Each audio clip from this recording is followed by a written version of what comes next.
वो उस समय शेरवानी पहने सिर पर कलगी सजाए बहुत खूबसूरत लग रहा था। सब कह रहे थे कि उस पर बहुत रूप आया है। दुल्हन भी तो बहुत खूबसूरत थी, चांद जैसे चेहरे वाली। दोनों निसंदेह चांद और सूरज की जोड़ी लग रहे थे। सिराज की शादी उसके कजन रोमाना के साथ हो रही थी। रोमाना सिराज की ताया की बेटी थी। वो बचपन से ही बहुत घमंडी और नकचड़ी लड़की थी। हमेशा सबसे अलग थलग रहती। उसे अपनी खूबसूरती और गोरे रंग पर बहुत घमंड था। मगर एक सिराज था जो उसकी इन सारी कमियों के बावजूद भी उस पर मर मिटा था। रोमाना के आगे सिराज को कुछ और दिखाई नहीं देता था। अपनी चाचा की बेटी सबा की मोहब्बत भी वो नज़रअंदाज कर रहा था, क्योंकि सबा उसकी नज़र में बिल्कुल एक छोटी सी बच्ची थी। सबा भी सिर्फ 18 साल की थी और अच्छाई बुराई के फ़र्क को नहीं जानती थी। सिराज उसकी ओर से मिले इशारों को महसूस कर रहा था और समझ चुका था कि सबा के दिल में उसके लिए कुछ है, मगर वो उसे बच्चा और उसकी मोहब्बत को सिर्फ नादान भावनाएं समझकर नज़रअंदाज करता रहा। और एक बार तो सबा से सब्र न हुआ तो वो उसके सामने आकर खड़ी हुई और बोली, आपको मेरी मोहब्बत नज़र क्यों नहीं आती? सिराज ने थोड़ी देर के लिए उसकी ओर देखा, ऐसी निगाहों से जैसे उसे विश्वास न आया हो, क्योंकि उसे उम्मीद नहीं थी सबा इस तरह अचानक उसके सामने आकर खड़ी होकर अपनी मोहब्बत का इजहार करेगी। उसके अंदर गुस्से की लहर दौड़ी थी, लेकिन फिर भी उसने खुद को रिलैक्स किया और कहा, कैसी बातें कर रही हो तुम? अभी बहुत छोटी हो और छोटी ही रहो। अपना ध्यान पढ़ाई पर लगाओ। इस तरह की फिजूल बातें मुझे पसंद नहीं। सिराज ने सख्त डांटने वाले अंदाज में कहा था, मगर सबा की आंखों में आंसू आ गए थे। कितनी ही देर तक वो सिराज को खामोश दुख भरी नजरों से देखती रही, लेकिन कुछ बोल न सकी, क्योंकि आंसुओं का गोला उसके गले में अटक सा गया था। 2 आंसू टूटकर गालों पर आए और फिर वो खामोशी से वहां से चली गई। उसने सिराज की किसी बात पर कुछ भी नहीं कहा था। सिराज ये सोचकर रिलैक्स हो गया कि सबा अब मायूस होकर पीछे हट गई है, उसकी डांट फटकार का असर हो गया है। मगर ऐसा नहीं हुआ। सबा पहले से भी ज्यादा टूटकर सिराज को चाहने लगी थी।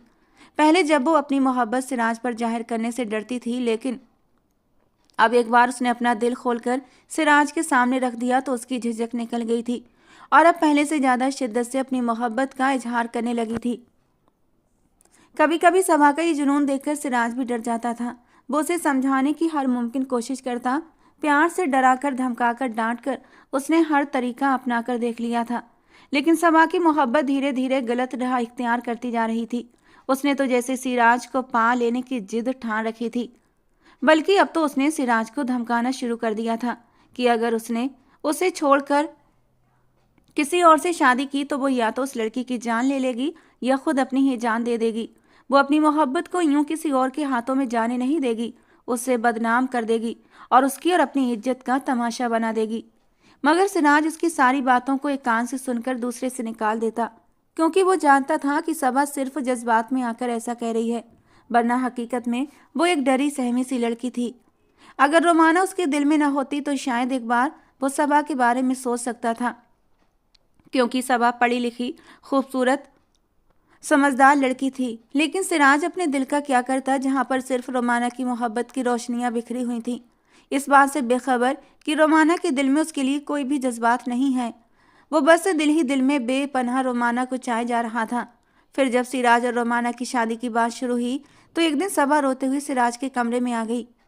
आप ऐसा कैसे कर सकते हैं? सबा ने कहा। सिराज ने आंखों में बेगानापन और लहजे में बेपरवाही लाकर उसे देखा और कहा, क्यों? क्या कर दिया मैंने ऐसा जो तुम इस तरह आधी रात को मेरे कमरे में आई हो? तुम्हें इस वक्त मेरे कमरे में नहीं आना चाहिए था। ये गलत है सबा। खानदानी शरीफ लड़कियों को ये बातें शोभा नहीं देती। सिराज के अंदाज से झुंझला गई और बोली, मुझे डर था कि मुझे आपसे बात करते कोई और न देख ले। मैंने सबके सोने का इंतजार किया तब यहाँ आई हूँ। ये शरीफ लड़कियों का तरीका नहीं होता कि आधी रात को किसी गैर लड़के के कमरे में जाएं। तुम अभी और इसी वक्त मेरे कमरे से निकल जाओ और दोबारा ऐसा करने की जुर्रत मत करना, वरना मैं तुम्हारी माँ को सब कुछ बता दूंगा कि तुम किस तरह अपनी मर्यादा और अपनी गैरत को भुलाकर मुझसे मोहब्बत की भीख मांग रही हो, जबकि मैं तुमसे उम्र में 12 साल बड़ा हूँ। मेरे लिए तुम सिर्फ एक छोटी बच्ची हो, इससे ज़्यादा कुछ भी नहीं। सिराज, मुझे कोई फ़र्क नहीं पड़ता कि तुम मुझसे कितने बड़े हो। मैं तुमसे मोहब्बत करती हूँ और मैं वादा करती हूँ कि मैं ये रिश्ता बहुत ईमानदारी और वफा के साथ निभाऊंगी। तुम रोमाना से रिश्ता तोड़कर मेरे साथ रिश्ता जोड़ लो, मैं तुम्हारे बिना जी नहीं सकती। वो उसके कदमों में बैठ गई थी।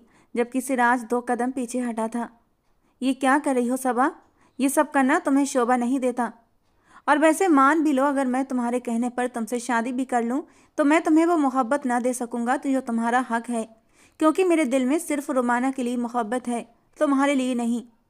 ये कहकर सिराज खुद ही कमरे से बाहर चला गया था, क्योंकि उसे पता था सबा तो कमरे से जाएगी नहीं, और अगर किसी ने देख लिया तो तमाशा हो जाता। रोमाना उसे जिस तरह बिन मांगे मिल गई थी, उसकी तो जैसे मन की मुराद पूरी हो गई थी। लेकिन सबा के आंसू उसकी खुशियों में रुकावट डाल रहे थे। और फिर जब रोमाना के साथ उसकी शादी का सिलसिला शुरू हुआ तो सबा की बेचैनी अब सिराज को भी परेशान करने लगी थी।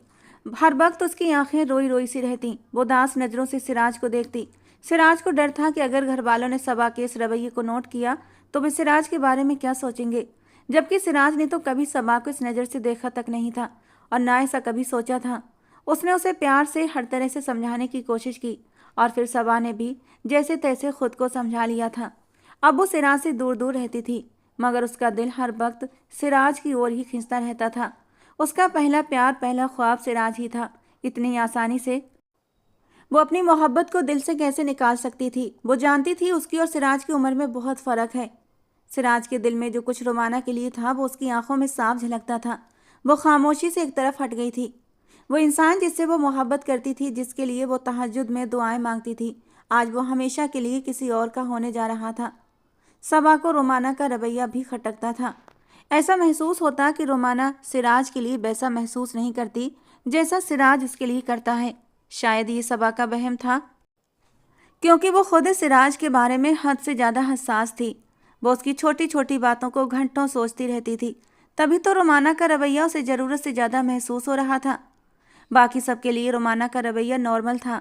वो हमेशा के लिए दिए अंदाज में रहती, हर वक्त अकेली बैठी न जाने किन ख्यालों में गुम रहती थी, और अब भी वो उसी रूटीन पर कायम थी। सबा सोचती थी कि रोमाना को तो अपनी किस्मत पर नाज होना चाहिए। उसे खुश होना चाहिए कि वो सिराज खान की ज़िंदगी में उसकी बीवी बनकर दाखिल हो रही है। मगर ये कैसी नाशुक्री थी रोमाना की, और सबा के दिल में ये कितनी ख्वाहिश थी कि वो सिराज की आंखों में अपने लिए मोहब्बत के दिए जलते देखे। मगर सिराज उसकी मोहब्बत को नज़रअंदाज करके रोमाना के इश्क में डूब चुका था, और रोमाना का ऐसा रवैया था जिससे उसकी खुशी जाहिर नहीं होती थी। उस दिन वो अपनी माँ आसिया बेगम के साथ बंद कमरे में तेज आवाज़ में बहस कर रही थी। उनकी आवाज़ें कमरे से बाहर तक आ रही थीं। सबा कमरे के बाहर खड़ी थी और बाकी सारी कजिन्स भी वहीं थीं। जब उन्होंने रोमाना को यूं चीखते चिल्लाते देखा तो सब हैरान और परेशान रह गए। आखिर रोमाना अपनी माँ से इस अंदाज में बात क्यों कर रही थी? क्या हुआ था दोनों के बीच? उन्होंने दरवाजे पर दस्तक देना शुरू कर दिया। अचानक कमरे में खामोशी छा गई। फिर आसिया चाची शर्मिंदा शर्मिंदा सी बाहर निकली और कहने लगी कि वो इतनी जल्दी शादी के लिए तैयार नहीं है। इस बात पर गुस्सा कर रही है कि अभी मुझे पढ़ाई करनी है, लेकिन बड़ों के फैसलों के आगे किसी की नहीं चलती। यही बात मैंने रोमाना को समझाने की कोशिश की, मगर वो समझने का नाम ही नहीं ले रही। सबा ने गहरी सांस ली और चुप रह गई। अगर वो रोमाना की जगह होती तो खुशी के मारे नाच उठती। रोमाना के लाख विरोध, रोने धोने के बावजूद भी उसकी रुखसती की तैयारियां की जा रही थीं। एक दिन पहले निकाह हो चुका था और आज वो रुखसत होकर हमेशा के लिए एक कमरे से निकलकर दूसरे कमरे में दाखिल होने वाली थी। सिराज के चेहरे और आंखों पर खुशियों की चमक थी। आने वाली जिंदगी की रौनकें उसके चेहरे से झलक रही थीं, जबकि रोमाना की आंखें रो रो कर सूजी हुई थीं। उसके चेहरे पर जैसे जर्दी सी छाई हुई थी। उसका रोना धोना और विरोध किसी की समझ में नहीं आ रहा था। भला सिराज जैसा इंसान, जिसे पाने का हर लड़की सपना देख सकती थी, उसके साथ शादी करने पर वो नाखुश क्यों थी? आखिर क्या वजह थी इसकी? सबके दिलों में तरह तरह के सवाल उठ रहे थे। इन सब के बीच सिराज बहुत खुश था। उसे किसी भी बात की कोई फिक्र नहीं थी, क्योंकि ना तो इतने दिनों से उसका रोमाना से आमना सामना हुआ था, ना ही रोमाना से उसकी कोई बात हुई थी। इसीलिए वो इस बात से बेखबर था कि घर में क्या हो रहा है। और फिर रोमाना की रुखसती हो गई। सबको रोते धोते छोड़ वो अपने कमरे में आ गई। उसकी आंखों में आंसुओं की जगह अजनबीपन था। चेहरे पर पत्थर जैसे भाव थे। वो सख्त गुस्से में थी। सारी कजिन्स उसके साथ हंसी मजाक कर रही थीं, आपस में नोक-झोंक कर रही थीं। उनकी ऊंची ऊंची हंसी की आवाज़ें बाहर तक गूंज रही थीं। उनकी आवाज़ें जो भी सुनता वो मुस्कुरा देता, जबकि रोमाना के चेहरे पर कोई भाव नहीं थे। वो इन सब की मौजूदगी में बेचैनी महसूस कर रही थी। जब भी उसकी कजिन्स और सहेलियां सिराज का नाम लेकर उसे छेड़ती तो उसे ऐसा लगता जैसे किसी ने उसे खौलते तेल में डाल दिया हो। उसे उस इंसान से नफरत महसूस हो रही थी। वो कभी सिराज से शादी करना ही नहीं चाहती थी, लेकिन माँ बाप के दबाव में आकर वो एक नापसंदीदा इंसान को अपनी जिंदगी में शामिल कर चुकी थी। जब ये मजाक उसके लिए असहनीय हो गया तो उसने गुस्से से चीखते हुए कहा, तुम लोग यहाँ से चली जाओ, मेरे सिर में दर्द है, मैं आराम करना चाहती हूँ। भले ही वो इसी घर में रहती थी, इसी हवेली की बाशिंदा थी और ये सारी लड़कियां बचपन से साथ रही थीं, लेकिन दुल्हन के लिबास में उसे इतने गुस्से में बोलते देख सब हैरान रह गईं। थोड़ा लिहाज करो रोमाना, हवेली में मेहमान औरतें भी हैं, वे तुम्हारी आवाज़ सुनेंगी और तुम्हें यूं बोलते देखेंगी तो क्या सोचेंगी। आखिरकार एक बड़ी कजिन जो कि शादीशुदा थी ने रोमाना को टोक दिया, लेकिन उसका टोकना जैसे गजब हो गया। रोमाना ने ऊंची आवाज़ में रोना शुरू कर दिया और पहले से भी ज़्यादा चिल्लाने लगी। परिवार की बड़ी औरतें भागती हुई कमरे में आईं और इस हालत को देखकर हैरान हुईं। क्या हो गया है, उन्होंने पूछा। रोमाना ने कहा, मेरी तबीयत ठीक नहीं है, सिर में दर्द है और ये लोग मेरी बात समझने की बजाय मुझे परेशान कर रही हैं, आप इन्हें यहाँ से लेकर जाएं। सिराज की माँ जमीला बेगम ने हैरत भरी नज़रों से रोमाना को देखा। वो जानती थी रोमाना नाजुक मिजाज और नखरे वाली है, लेकिन वो आज के दिन इस तरह से अपने व्यवहार का प्रदर्शन करेगी ये उनके सपने में भी नहीं था। उन्होंने अपनी नापसंदीदगी छुपाकर सारी लड़कियों को डांटकर कमरे से बाहर निकाला। ठीक तो कह रही है दुल्हन, इसे आराम करने का मौका नहीं मिला, इसे आराम करने दो और तुम सब बाहर जाओ। गुस्सा तो उन्हें रोमाना पर था, लेकिन वो उनकी नई नवेली बहू थी। अब पहले ही दिन उसे कुछ कहकर भी सबकी आलोचना का निशाना बनना नहीं चाहती थी, लेकिन रोमाना की बात से उनका दिमाग गुस्से से भर गया था। एक एक करके सारी लड़कियां वहां से उठकर चली गईं। खुशी का माहौल था और रोमाना ने इस मौके पर जैसे रंग में भंग डाल दिया था।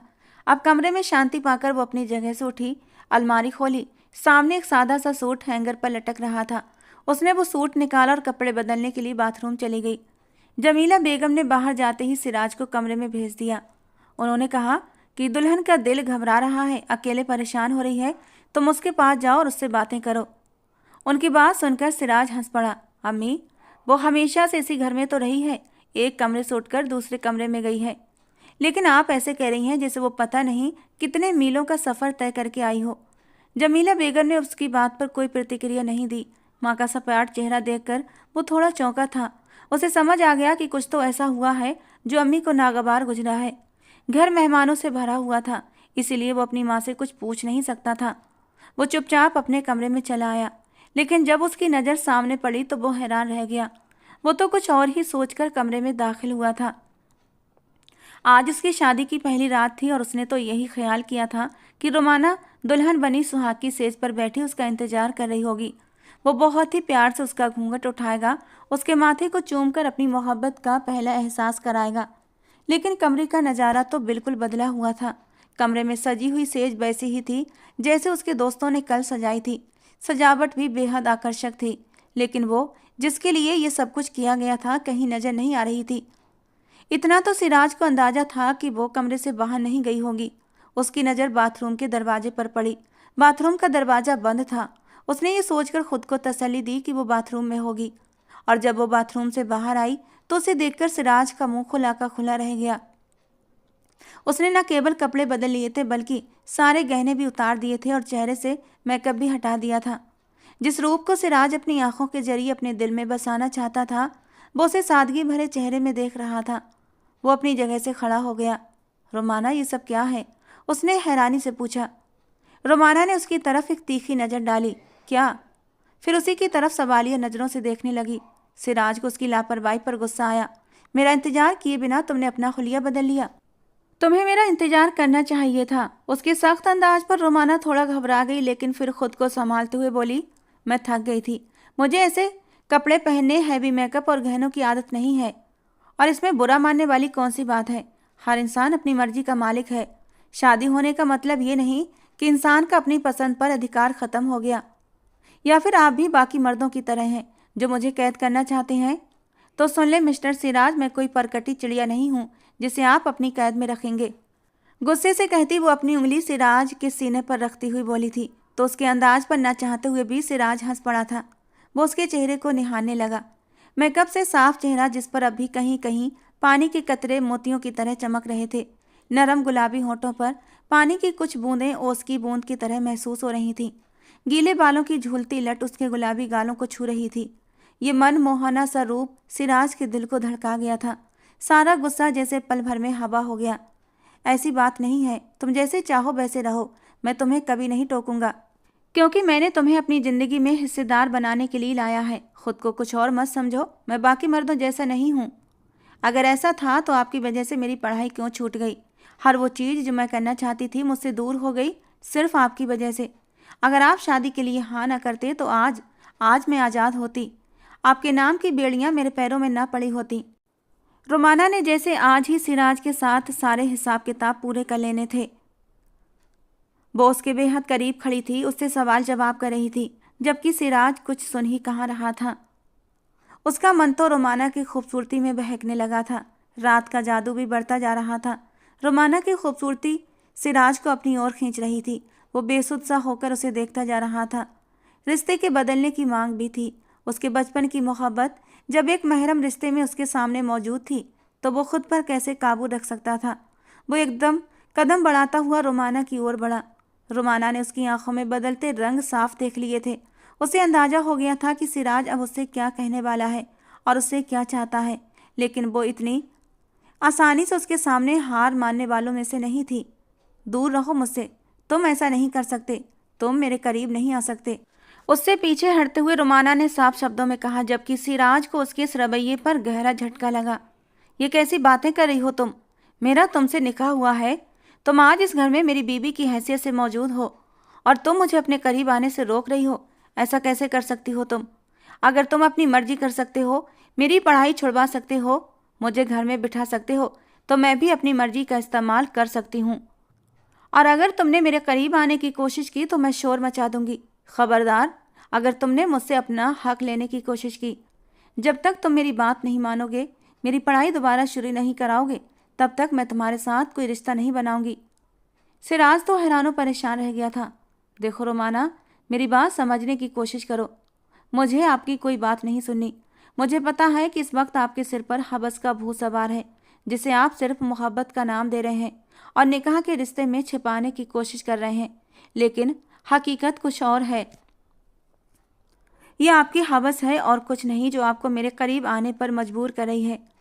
रोमाना की इतनी गलतफहमी पर सिराज का दिल किया कि वो उसे थप्पड़ लगा दे, लेकिन वो उससे मोहब्बत करता था। ऐसा करने के बारे में सोच भी नहीं सकता था, लेकिन वो अपनी आज की रात खराब भी नहीं करना चाहता था। उसने जरा सा आगे बढ़कर रोमाना को कलाई से पकड़कर अपनी ओर खींचा था। रोमाना शायद बेखबर खड़ी थी, लहराकर उसके सीने से आ लगी, जबकि सिराज इतनी देर में उसे अपनी बाहों में दबोच चुका था। तुम मेरी मोहब्बत से यूं बचकर नहीं निकल सकती रोमाना। इन पलों के लिए, तुम्हारी चाहत के लिए, तुम्हारी संगत के लिए मैंने बहुत इंतजार किया है और अब तुम मुझे यूं इनकार नहीं कर सकती। वो उसके चेहरे के हर नक्श को छूता हुआ धीरे धीरे सरगोशी के आलम में बोल रहा था, जबकि रोमाना का दिल तो ऐसा था जैसे पसलियां तोड़कर बाहर आ जाएगा। उसे सिराज से इस तरह जबरदस्ती की उम्मीद नहीं थी। उसने खुद को उसकी बाहों से निकालने की हर मुमकिन कोशिश की, लेकिन सिराज की बाहों का शिकंजा बहुत मजबूत था और जैसे ही सिराज ने अपने होंठ उसकी गर्दन पर रखे थे तो रोमाना के होंठों से एक दिल दहला देने वाली चीख बुलंद हुई थी, बचाओ बचाओ। जबकि उसके चीखने पर सिराज तो हड़बड़ा गया था। पागल हो गई हो? इस तरह क्यों चीख रही हो? बाहर मेहमान भरे पड़े हैं, किसी ने सुन लिया तो वो क्या सोचेंगे हमारे बारे में? मुझे कोई फर्क नहीं पड़ता कि लोग क्या सोचेंगे।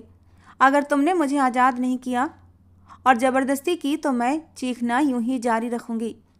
तुम ऐसा कुछ भी नहीं करोगी, मैं ऐसा जरूर करूंगी। ये कहकर उसने दोबारा से चीखना शुरू किया था, जबकि सिराज ने उसके होंठों पर हथेली जमाई थी। लेकिन रोमाना की ये चीखें घर वालों ने सुन ली थीं।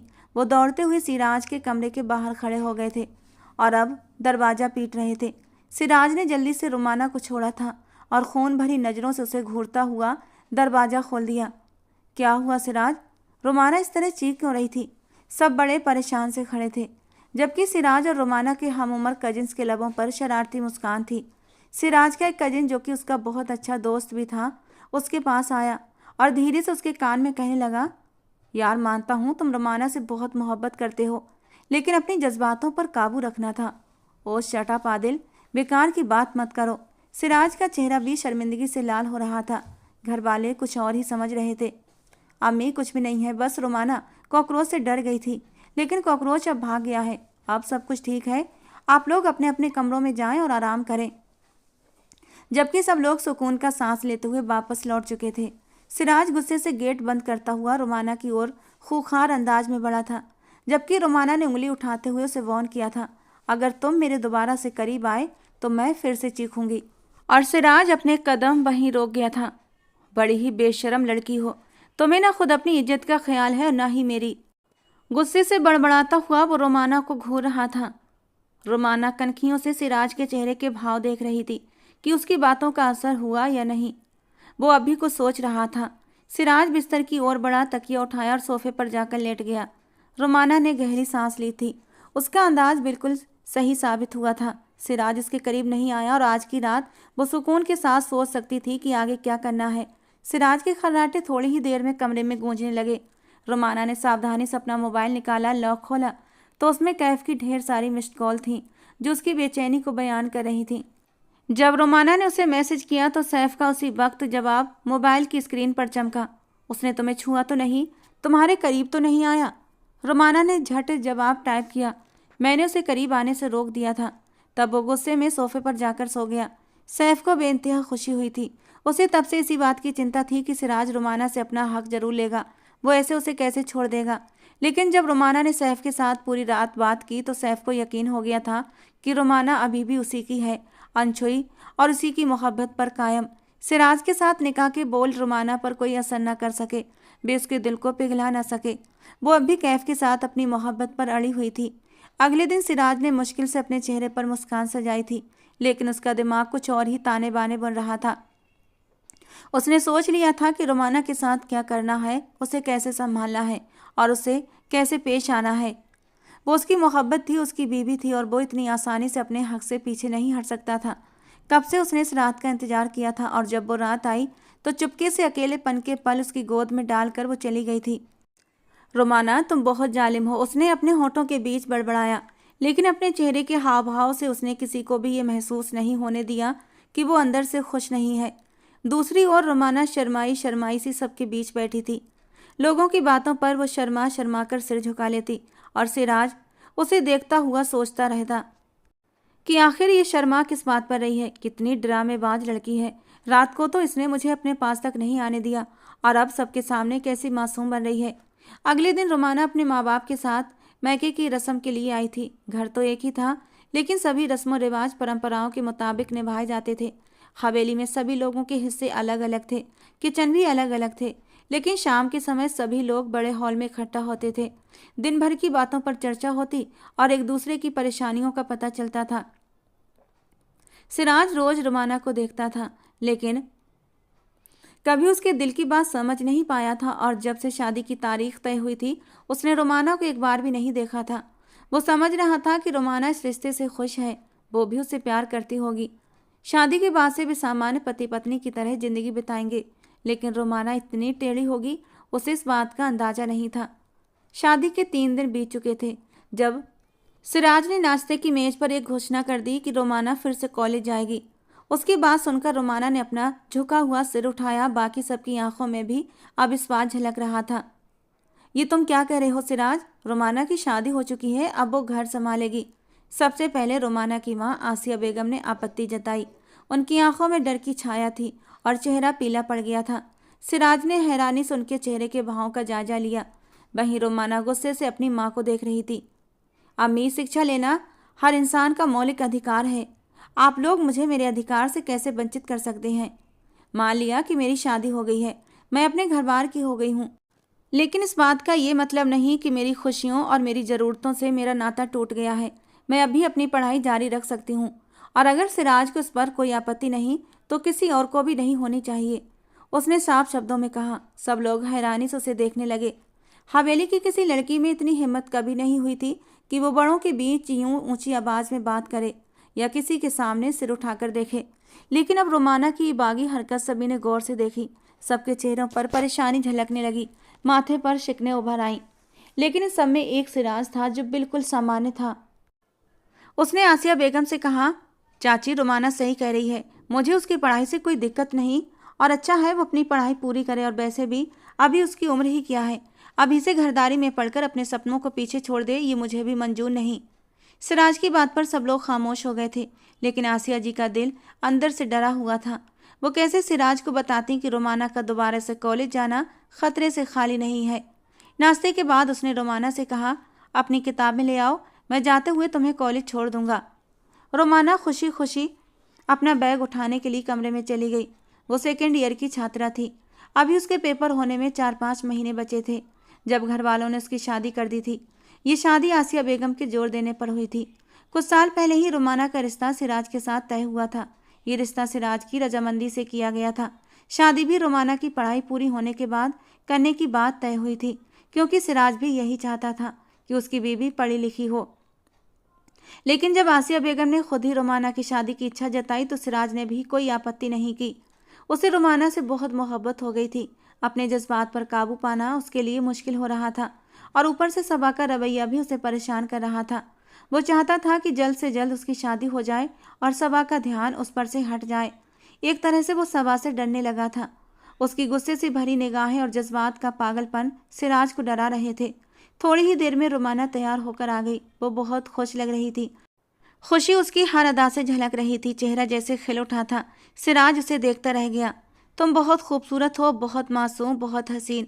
दिल करता है तुम्हें देखता ही रहूं, वो बेखुदी में बोला, जबकि रोमाना इसके अंदाज पर शर्मिंदा हुई थी, क्योंकि आसपास सभी लोग थे। सभी ने सिराज की इस दीवानगी को नोट किया था। रोमाना शर्मिंदा और खिसियाई हुई थी। उसे सिराज की ये दीवानगी एक आंख नहीं भाई थी। वो तो सैफ से प्यार करती थी, उसी के साथ शादी करना चाहती थी। लेकिन ये सिराज, उसने गुस्से भरी नज़र अपनी माँ पर डाली। यही तो थी जो उसे कैफ से दूर करने की वजह बनी और सिराज से शादी पर जोर दिया। रोमाना को आज भी वो दिन अच्छे से याद था। वो उस दिन को कोस रही थी। अगर वो उस दिन भावुक न होती तो आज इतनी जल्दी उसकी शादी न होती। वो अपने माँ बाप को सैफ के लिए राजी कर लेती। सैफ कौन था? आज से 1 साल पहले तक रोमाना भी ये बात नहीं जानती थी। जब उसकी दोस्ती अपनी क्लास में आई नई लड़की रिदा से हुई तो उसकी बेबाक बातें और निर्भीक स्वभाव देखकर रोमाना उसकी ओर आकर्षित हो गई। लड़कियां रिदा से दूरी बनाकर रखती थीं और उसे पसंद नहीं करती थीं, लेकिन रोमाना जो पूरी जिंदगी हवेली की पुरानी परंपराओं में जकड़ी रही थी, रिदा की बेफिक्र आज़ादी से प्रभावित हो गई थी। उसे हमेशा से ऐसी लड़कियां पसंद थीं जो तितलियों की तरह उड़ती हुई लगें। रिदा वैसी ही थी जैसी बनने की रोमाना तमन्ना रखती थी। यही वजह थी कि वो उसकी ओर खींचती चली गई। रिदा ने ही रोमाना की मुलाकात सैफ से करवाई थी। सैफ रिदा का दोस्त था और उनके घर के पास ही रहता था। सैफ ने रोमाना को बताया कि उसके पापा का बहुत बड़ा व्यापार है, उनके घर में नौकर चाकर हैं, उनका बहुत बड़ा सा घर है, और उस बड़े से घर में मैं तुम्हें किसी शहजादी की तरह रखूंगा। रोमाना उसकी बातों के जादू में बंधी चली गई। कॉलेज जाने के बीच उसने जिद करके अपने लिए एक मोबाइल फ़ोन ले लिया। हालांकि आसिया बेगम को ये बात बिल्कुल पसंद नहीं थी। उनका मानना था कि एक जवान लड़की के पास अलग से मोबाइल नहीं होना चाहिए। लेकिन जब रोमाना ने तर्क दिया कि कॉलेज में सभी लड़कियों के पास मोबाइल है और ये आजकल की ज़रूरत है, तो राशिद साहब ने उसे मोबाइल दिलवा दिया। आसिया बेगम उस पर नज़र रखती थीं कि वो क्या करती है, किससे बात करती है, लेकिन न जाने कैसे उनकी नज़रें चूक गईं और रोमाना गलत रास्ते पर चल पड़ी। कॉलेज से घर लौटने के बाद वो रोजाना सैफ से बातें करने लगी। उसकी बातों का जादू उसे पूरी तरह अपनी गिरफ्त में ले चुका था। रोमाना भूल चुकी थी कि वो किस खानदान की बेटी है, किसकी मंगेतर है और उसके माता पिता ने उसे कॉलेज क्यों भेजा है। सैफ उसकी मासूमियत का फ़ायदा उठा रहा था। वो जानबूझकर उसे तड़पाता। जब तक वो उसे ढेरों मैसेज और कॉल न करती, सैफ उससे बात नहीं करता। यही रवैया रोमाना को पागल कर रहा था, लेकिन वो उसके जाल में फंसती जा रही थी। एक दिन सैफ ने उसे बाहर निकलने का दबाव डाला।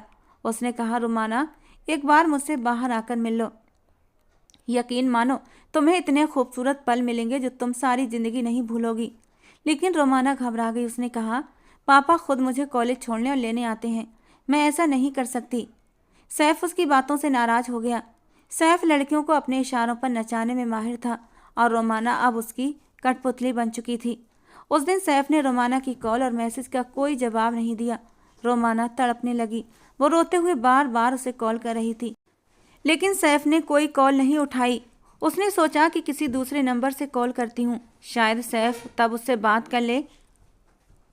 ये सोचकर वो ड्राइंग रूम में आ गई और बाहर रखे लैंडलाइन फ़ोन से सैफ को कॉल की और रोते हुए बोली, प्लीज़ मेरी कॉल तो उठाओ, मुझसे बात कर लो, मैं तुमसे बहुत प्यार करती हूँ, तुम्हारे बिना मैं मर जाऊँगी। रोमाना ये सब कहते हुए भूल गई थी कि वो इस वक्त अपने कमरे में नहीं बल्कि ड्राइंग रूम में है। वहीं पास में आसिया बेगम और राशिद साहब का कमरा था। फ़ोन उनके कमरे के दरवाजे के पास ही रखा था।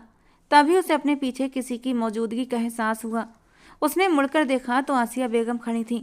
उनकी आंखों में अविश्वास और गुस्से के मिले जुले भाव थे। रोमाना अपनी माँ को देखकर दंग रह गई। अम्मी, मैं अपनी सहेली से बात कर रही थी, उसने घबराते हुए कहा। लेकिन आसिया बेगम एक कदम आगे बढ़ी और एक जोरदार थप्पड़ उसके चेहरे पर जड़ दिया। तुम्हें जरा भी शर्म नहीं आई ये हरकत करते हुए? क्यों तुमने अपने परिवार की इज्जत को दांव पर लगा दिया? कौन है वो लड़का जिससे तुम बात कर रही हो? आसिया बेगम उसे पकड़कर अपने कमरे में ले गईं और बुरी तरह पीटने लगीं। रोमाना उनसे खुद को छुड़ाने की कोशिश करती रही, लेकिन आसिया बेगम का हाथ रुकने का नाम नहीं ले रहा था। यही दिन देखने के लिए तुम्हें पढ़ाया लिखाया, तुम्हें कॉलेज भेजा ताकि तुम हमारी इज्जत का तमाशा बना दो। क्यों किया तुमने ऐसा? आसिया बेगम मारते मारते थक गई थीं तो एक कोने में बैठकर रोने लगीं। रोमाना भी रोते हुए बोली, अम्मी, मैं सैफ से प्यार करती हूँ, उसके बिना नहीं रह सकती। जब उसके माता पिता यहाँ आएंगे तो आप लोग मेरी शादी उससे कर दीजिएगा। मैं उसके अलावा किसी और से शादी करने के बारे में सोच भी नहीं सकती। ये सुनकर आसिया बेगम फिर से भड़क उठीं। तुम्हारी हिम्मत कैसे हुई ऐसी बातें अपने मुंह से निकालने की? तुम सिराज खान की मंगेतर हो, तुम्हारी शादी उससे होने वाली है। खबरदार, अगर तुमने किसी और लड़के का नाम भी लिया, मैं तुम्हारे अब्बा और बाकी सब लोगों से कहकर तुम्हारी सिराज के साथ रुखसती करवा दूंगी। अब से तुम कॉलेज नहीं जाओगी। आसिया बेगम ने अपने पति को समझा बुझाकर उन्हें मनाया और ये बात घर के बड़े बुजुर्गों तक भी पहुंच गई। आसिया बेगम अब रोमाना की शादी जल्दी से करवाना चाहती थी। इस पर किसी को कोई आपत्ति भी नहीं थी। जमीला बेगम तो खुश थी कि उनके बेटे का घर बसने वाला है। वैसे भी पढ़ाई का शौक रोमाना को था। उन्हें रोमाना का कॉलेज जाना पसंद नहीं था, लेकिन उसके माता पिता की रजामंदी थी, इसलिए वे चुप रहीं। रोमाना ने अपनी माँ के सामने विरोध किया, रोई चिल्लाई, लेकिन उन्होंने उसकी एक न सुनी। वो लड़का हमारे लायक नहीं। जो लड़का तुम्हें रात को अपने घर वालों से छुपकर बात करने पर मजबूर कर सकता है, वो कभी तुम्हें अपने घर नहीं बसाएगा। वो सिर्फ तुम्हारे साथ वक्त बर्बाद कर रहा है। रोमाना ने ये बात सैफ को बताई। ये सुनकर सैफ भी परेशान हो गया। वो नहीं चाहता था कि रोमाना उससे दूर हो, क्योंकि अभी तो उसने सिर्फ रोमाना को अपनी मोहब्बत के जाल में फंसाया था, उसे पूरी तरह हासिल नहीं किया था। एक बार वो उसकी खूबसूरती को हासिल कर लेता तो फिर उसे रोमाना से कोई मतलब न रहता। रोमाना ने रोते हुए सैफ से कहा, मैं ये शादी तो कर रही हूँ, लेकिन मैं सिराज को कभी स्वीकार नहीं करूँगी। मैं सिर्फ तुम्हारी हूँ और तुम्हारी रहूँगी। सैफ के होठों पर हल्की मुस्कान आ गई, क्योंकि उसे यकीन हो गया कि रोमाना उससे सच्चा प्यार करती है। रोमाना ने अपनी बात सच कर दिखाई। उसने सिराज को अपने नज़दीक आने नहीं दिया और ना ही इस रिश्ते को स्वीकार किया। सिराज ये समझ नहीं पा रहा था कि आखिर रोमाना के साथ दिक्कत क्या है। पहले तो उसने पढ़ाई का बहाना बनाया कि उसकी पढ़ाई की इच्छा को नज़रअंदाज किया गया। अब सिराज ने उसे फिर से कॉलेज भेजना शुरू कर दिया था। रोमाना पहले से ज़्यादा खूबसूरत और खुश दिखने लगी थी। सिराज कैसे अपने जज्बातों पर पहरे बैठा था। जब बंद कमरे में रात की तन्हाई में उसके करीब जाने की कोशिश करता, उसकी हालत ख़राब हो जाती। उसके हाथ पैर कांपने लगते और चेहरा पीला पड़ जाता। रोने लगती, चीखने चिल्लाने लगती। सिराज घबराकर उससे दूर हो जाता। वो नहीं चाहता था कि रोमाना की कोई आवाज़ भी कमरे से बाहर जाए और घर के लोग उनकी इज्जत का तमाशा देखें। एक दिन सब घर वाले शादी में गए हुए थे। सिराज ने काम का बहाना बना दिया, जबकि रोमाना को शादियों में जाना वैसे भी पसंद नहीं था। उसने सरदर्द का बहाना बनाया और कैफ से बात करने के इरादे से कमरे में आ गई। और उस दिन सिराज के होठों पर एक दिल फरेब मुस्कान आई थी। आज वो रोमाना को नहीं छोड़ने वाला था। ये सोचते हुए वो अंदर कमरे में दाखिल हुआ। सिराज के चेहरे पर खुमारी देखकर रोमाना की जान लबों पर आई थी। वो कमरे से निकलने ही वाली थी कि सिराज ने खींचकर उसे बेड पर गिराया था। दोस्तों, कहानी का ये पहला भाग है। दूसरा और आखिरी भाग को सुनने के लिए हमारे चैनल के साथ जुड़े रहें। कहानी का ये पहला भाग आपको कैसा लगा, अपनी राय कमेंट बॉक्स में ज़रूर देना। दोस्तों, कल इसी समय कहानी के दूसरे और आखिरी भाग के साथ मिलेंगे। जाते जाते हमारे चैनल को सब्सक्राइब जरूर कर लेना दोस्तों, जिससे कि रोज़ एक नई रोमांटिक कहानी आप लोगों को सुनने को मिलती रहे।